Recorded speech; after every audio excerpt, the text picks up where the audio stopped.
suministro de energía eléctrica fue la constante este fin de semana. El primer incidente se registró el viernes pasado y la ANDE atribuyó el fenómeno a un sabotaje en la zona de Ceballos Cue. El otro se registró durante el día domingo, la jornada de ayer, y según los técnicos de la ANDE se debió al temporal. Esta era la realidad de más de 1 millón de usuarios de la SAP que quedaron sin agua potable debido a un fuera de servicio en la línea de transmisión de la ANDE que alimentaba la planta de Viñas Cue. El hecho se registró el viernes en horas de la noche e inicialmente se hablaba de un sabotaje. Este lunes autoridades de la ANDE descartaron que se trate de un acto premeditado. Nosotros constatamos en el lugar que estaban unos cables que presumimos que fueron tirados desde el exterior.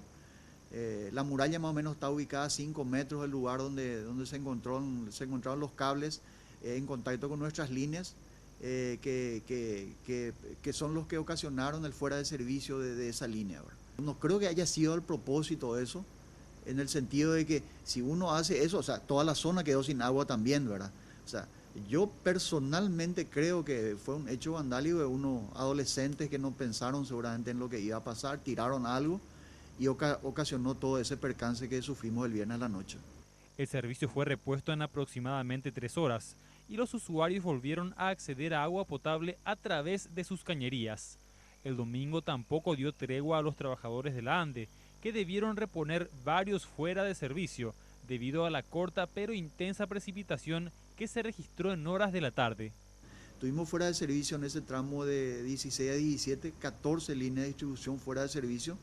Alrededor de entre las 17 y las 17:30 hemos normalizado 11 de las 14 líneas. Quedaron 3 líneas con averías severas, líneas que alimentaban la ciudad de San Antonio en gran parte, también parte de Villa Elisa y parte de Fernando de la Mora, zona sur, también parte de la ciudad de Ñemby.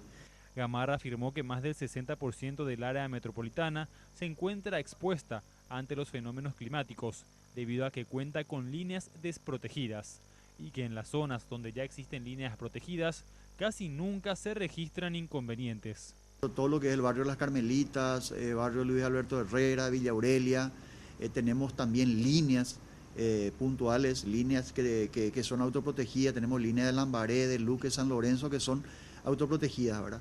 Esas zonas de líneas autoprotegidas son muy confiables, normalmente no tenemos problemas cuando hay condiciones climáticas adversas, ¿verdad?